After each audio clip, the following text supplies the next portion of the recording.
Hi നമസ്കാരം, എല്ലാ കുട്ടികൾക്കും ഒരിക്കൽ കൂടി എൻ്റെ ചാനലിലേക്ക് സ്വാഗതം. ഞാൻ വിശാഖ്. അപ്പോൾ ഇന്ന് ഞാൻ നിങ്ങൾക്ക് കാണിച്ചു തരാൻ പോകുന്നത് ഒരു സോസ് ഉണ്ടാക്കുന്നതാണ്. നമുക്ക് ഈസി ആയിട്ട് വീട്ടിൽ തന്നെ ഉണ്ടാക്കാൻ പറ്റിയ അടിപൊളി ഒരു ടൊമാറ്റോ സോസിൻ്റെ വീഡിയോ ആണെന്ന് നിങ്ങൾക്ക് കാണിച്ചു തരാൻ പോകുന്നത്. വീഡിയോ ഇഷ്ടപ്പെട്ട് കഴിഞ്ഞാൽ ഒന്ന് ലൈക്ക് ചെയ്തിരിക്കണം. അതേപോലെ ആദ്യമായിട്ട് എൻ്റെ ചാനൽ കാണുന്നവരുണ്ടെങ്കിൽ ദയവായി ചാനൽ കൂടി ഒന്ന് സബ്സ്ക്രൈബ് ചെയ്ത് തന്നെ ഒന്ന് സപ്പോർട്ട് ചെയ്യണം. അപ്പോൾ നമുക്ക് സമയം കളയണ്ട, നേരെ വീഡിയോയിലോട്ട് പോകാം.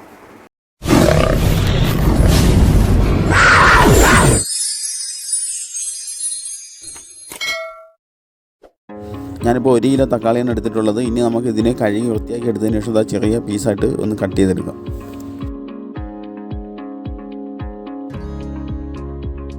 ഇനി നമുക്ക് ഈ സ്റ്റൗ ഒന്ന് ഓണാക്കിയിട്ട് നമുക്ക് ഈ തക്കാളി ഒന്ന് ഇതിനകത്തിട്ടൊന്ന് വേവിച്ചെടുക്കണം. അപ്പോൾ അതിനുവേണ്ടി ഒരു പാത്രം ഞാൻ വെച്ച് കൊടുത്തിട്ടുണ്ട്.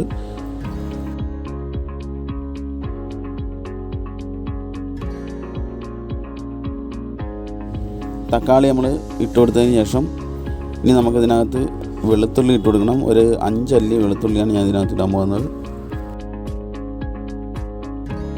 ഇനി ചെറിയൊരു പീസ് ഇഞ്ചി നമ്മൾ ചെറുതായിട്ടൊന്ന് ചതച്ചെടുത്തതാണ്. വളരെ ചെറിയൊരു സവാള എടുത്തിട്ട് അതിൻ്റെ 4 ഭാഗം കട്ട് ചെയ്തിട്ട് കൊടുക്കാം.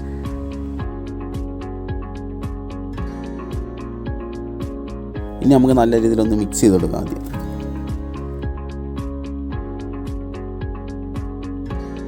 ഒരു 5 മിനിറ്റ് അടച്ചിട്ടൊന്ന് കുക്ക് ചെയ്തെടുക്കാം.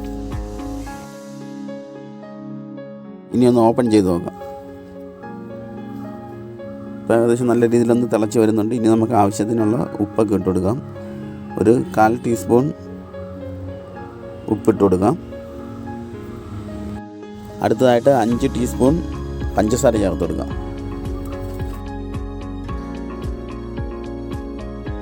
ഇനി നമുക്ക് 2 ടീസ്പൂൺ വിനാഗിറും കൂടി ചേർത്ത് കൊടുക്കാം.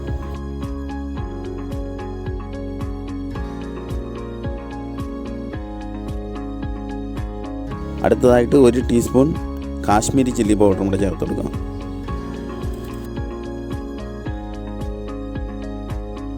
ഇനി ഒന്ന് ഇളക്കി കൊടുത്തതിന് ശേഷം ഒരു 5 മിനിറ്റ് കൂടി നമുക്ക് ഒന്ന് അടച്ച് വെച്ചൊന്ന് കുക്ക് ചെയ്തെടുക്കാം. ഏകദേശം റെഡി ആയിട്ടുണ്ട്. ഇനി നമുക്ക് തീ ഓഫ് ചെയ്തിട്ട് ഒന്ന് തണുക്കാനായിട്ട് കുറച്ച് നേരം ഒന്ന് വെയിറ്റ് ചെയ്യാം. തണുത്തതിന് ശേഷം നമ്മൾ ഒരു മിക്സിയുടെ ജാറിലോട്ട് ഇതിനൊന്ന് ഒഴിച്ചെടുക്കാം. നല്ല രീതിയിൽ തണുത്തതിന് ശേഷം മാത്രമേ നമ്മൾ മിക്സിയിൽ അടിക്കാൻ പാടുള്ളൂ, അല്ലെങ്കിൽ മിക്സിയുടെ പുറത്ത് തെറിച്ച് പോകാൻ സാധ്യത ഉണ്ട്.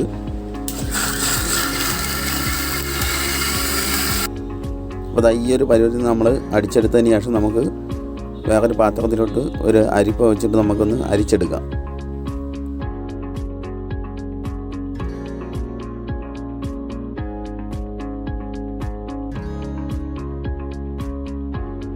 ഫുള്ളായിട്ട് നമ്മളൊന്ന് അരിച്ചെടുത്തതിന് ശേഷം നമുക്ക് ഒന്നുകൂടി ഒന്ന് അടുപ്പിൽ വെച്ചിട്ട് ഒന്ന് ചെറിയ തീയിൽ ലോ ഫ്ലെയിമിൽ വെച്ചിട്ട് നമുക്കൊന്ന് ഇളക്കി കൊടുത്തുകൊണ്ടിരുന്ന് കഴിഞ്ഞാൽ ഇതിൻ്റെ തിക്നെസ്സൊക്കെ ഒന്നുകൂടി ഒന്ന് കൂടി വരും, കുറച്ചൊന്ന് ടൈറ്റായി കിട്ടും.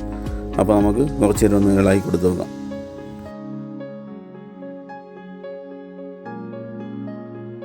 ഇതിപ്പോൾ ഏകദേശം റെഡി ആയിട്ടുണ്ട്. ഇനി നമുക്ക് തീയൊക്കെ ഓഫ് ചെയ്തിട്ട് ഒന്ന് തണുത്ത് കഴിഞ്ഞതിന് ശേഷം നമുക്ക് ഒരു ഗ്ലാസ് ബോട്ടിലിലോട്ട് ആക്കിയിട്ട് നമുക്ക് ഫ്രിഡ്ജിനകത്ത് സൂക്ഷിച്ച് വയ്ക്കാം. ഞാൻ വീട്ടിലൊരു ഫ്രഞ്ച് ഫ്രൈസ് ഉണ്ടാക്കിയപ്പോഴത്തേക്ക് അതിൻ്റെ കൂടെ ഉപയോഗിക്കുന്നതിന് വേണ്ടിയാണ് ഈ ഒരു സോസ് ഉണ്ടാക്കിയത്. അപ്പോൾ ഫ്രഞ്ച് ഫ്രൈസ് ഉണ്ടാക്കുന്ന വീഡിയോയുടെ ലിങ്ക് ഞാൻ ഇവിടെ ഡിസ്ക്രിപ്ഷനിൽ കൊടുത്തിരിക്കാം.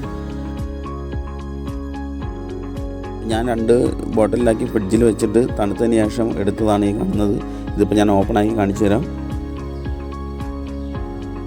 ഇതായി കാണുന്നതാണ്, നല്ല തിക്നെസ്സൊക്കെ ആയിട്ട് ഇരിക്കുന്നുണ്ട്. അപ്പോൾ ഈ ഒരു വീഡിയോ നിങ്ങൾക്ക് ഇഷ്ടപ്പെട്ടെങ്കിൽ ഒന്ന് ലൈക്ക് ചെയ്തിരിക്കണം. അതിപ്പോൾ ഇതുപോലെ ഉള്ള മറ്റൊരു വീഡിയോ ആയിട്ട് ഞാൻ വീണ്ടും കാണാം. എല്ലാവർക്കും ബൈ ബൈ.